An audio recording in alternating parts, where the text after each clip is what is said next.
The first person I'd like to thank is Mrs. Cheryl Todd. I thought I was going to have to stand on tippy toes for a second there. Would have been pretty cool. The first three groups of people I'd like to thank are the people in the writing Discord. For you guys younger than 20, you probably know who you are. The second group are the guys over at the Commando blog with a K, where I originally wrote my story.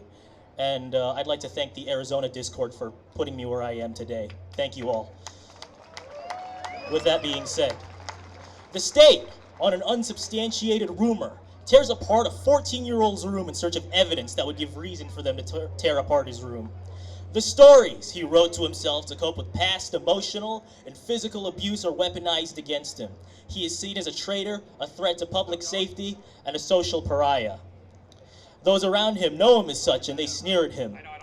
They have no idea and don't care about what these things did to him. He cannot speak on his experiences. Doing so exposes him as a threat to society and consequently others. This sounds like some kind of dystopia, similar to accounts of those living under Nazi or Soviet occupation, but it's not. My name is Eli Pagunsan. I was red flagged 6 years ago in California through a protocol called Kids with Guns. They used the violent video games I played against me. They believed that the games I played would mold me into a future school shooter, yet in the same sentence completely disregarded my past abuse. I know many of you here won't get it, and you'll even hold it against me. I don't care. Newsflash, for those of you still living in the 1990s and still think of these arguments as relevant, video games don't cause violence. Look what causes people to actually go in and shoot up schools. A good book I'd recommend is Why Meadow Died. It was that belief that caused my red flagging to get worse. I'd even made a mistake becoming a glorified urban Boy Scout as a police explorer. For those who don't know, this is a high school police cadet. I wanted to be a cop because I believed in the law. Meanwhile, the people who represented that law were the same people deconstructing my life and making it what they wanted. They wanted to paint a picture of a future school shooter, and I was the one being drafted onto the canvas. They wanted a killer and an example to make. Those who interrogated me had one objective and one alone: to use anything I said against me as proof that I was dangerous. They weaponized the fact that my parents were divorced, that I was depressed, felt alone with few friends, and had nowhere to go, outside maybe the local library. My introversion was called up for their investigation. Anyone with sense would have called a lawyer for the injustice that had occurred, but my family didn't understand or see the problem. They were the ones who gave them permission to enter.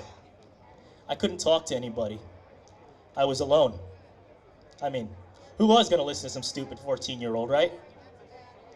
Sometimes I go over the memories, questioning whether I could have controlled my emotional breakdown and ponder alternate scenarios like ditching school.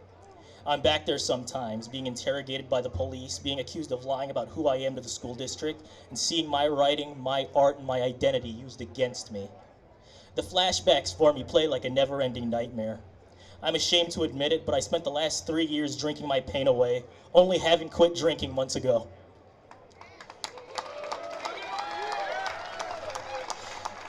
But after 6 years, what did I learn from all this that I can pass on to you? Get involved with state gun groups like the Arizona Citizens Defense League. Understand that in an investigation, law enforcement isn't your friend.